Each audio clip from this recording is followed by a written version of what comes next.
Good morning student. BCom द्वितीय वर्ष के सेकंड पेपर व्यवसाय सांख्यिकी में आपका स्वागत है।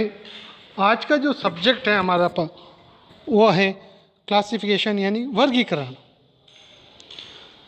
वर्गीकरण का अर्थ, वर्गीकरण में समकों को किसी गुण एवं विशेषता के आधार पर पृथक पृथक सजातीय वर्गों में बांट दिया जाता है। इसके मेथड यानी कि रीतियाँ। सांख्यिकी तथ्य दो प्रकार के होते हैं। प्रथम वर्णनात्मक यानी डिस्क्रिप्टिव, दूसरे संख्यात्मक यानी न्यूमेरिकल। वर्णनात्मक तथ्यों को प्रत्यक्ष रूप से मापा नहीं जा सकता। इसमें किसी गुण की उपस्थिति या अनुपस्थिति को देखा जाता है, जैसे बुद्धिमत्ता, सामाजिक दशा, वैवाहिक स्थिति इत्यादि। ये दो प्रकार के होते हैं।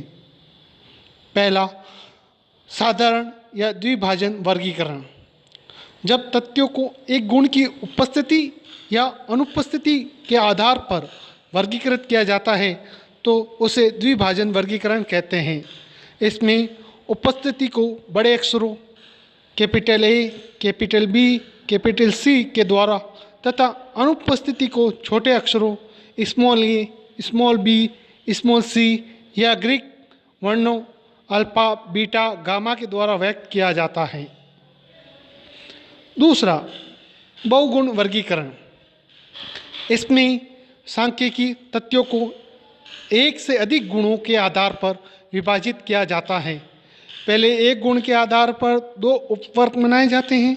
इस प्रकार कई वर्ग एवं उपवर्ग बनाए जाते हैं, जैसे लिंग के आधार पर पुरुष एवं महिला, साक्षरता के आधार पर साक्षर पुरुष, निरक्षर पुरुष, साक्षर महिला, निरक्षर महिला, वैवाहिक स्थिति के आधार पर आदि तरीकों से हम बना सकते हैं।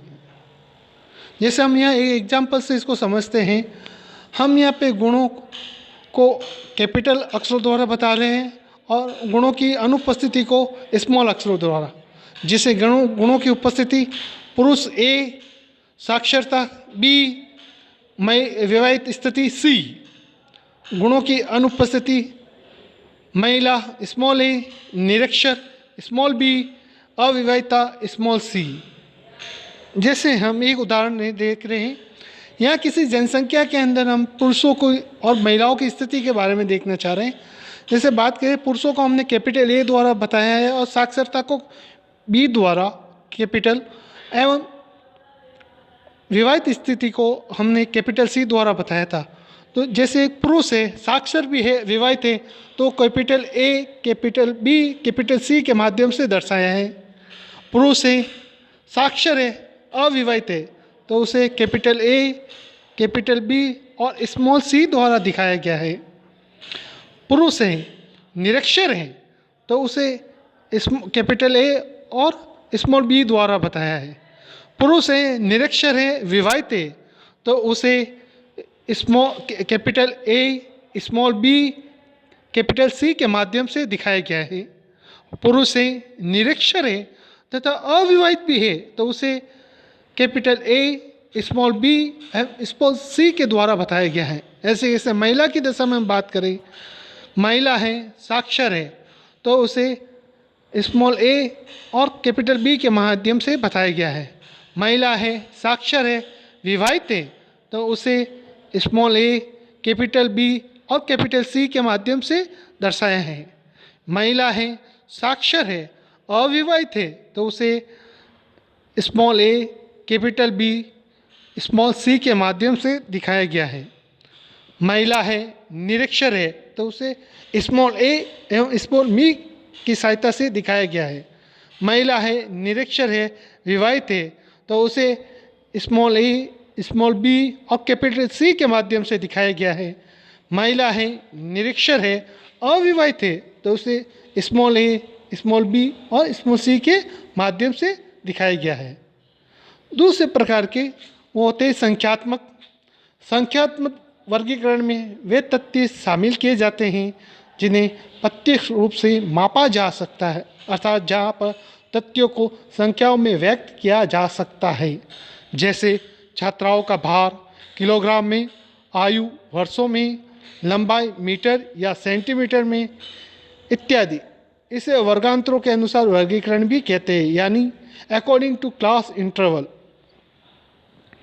जैसे हम संख्या देखें, यह हमारे पास दो चीज़ें मार्क हैं और नंबर ऑफ स्टूडेंट है। 0 से 10 तक जिनके मार्क है ऐसे विद्यार्थियों की संख्या 10 है।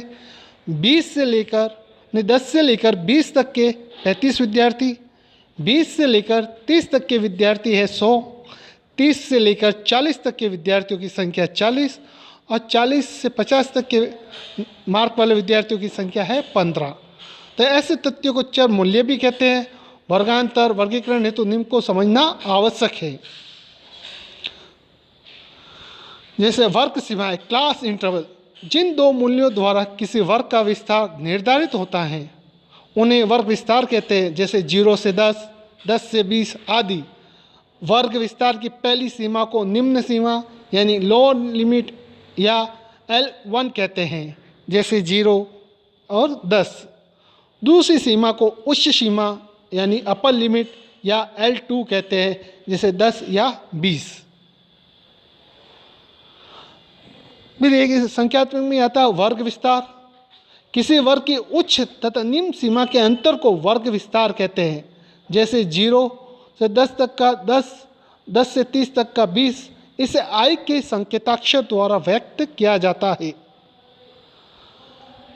मध्य बिंदु या मिड वैल्यू, उच्च सीमा तथा निम्न सीमा का औसत मध्य बिंदु कहलाता है। L2 plus L1 divide by 2 equal to mid value. वर्ग आवृत्ति या बारंबारता, क्लास फ्रीक्वेंसी, किसी वर्ग में सम्मिलित मदों या अवलोकनों की कुल संख्या उस वर्ग की आवृत्ति या बारंबारता कहलाती है। जैसे 0 और 10 वर्ग की आवृत्ति 10 है, इसका मतलब है 0 से ज़्यादा लेकिन 10 से कम अंक वाले विद्यार्थियों की संख्या 10 है। धन्यवाद। आशा करता हूँ आपको ये वीडियो पसंद आया होगा। क्लासिफिकेशन, अगला फ्रीक्वेंसी डिस्ट्रीब्यूशन आपके सामने जल्द ही प्रस्तुत होगा। धन्यवाद।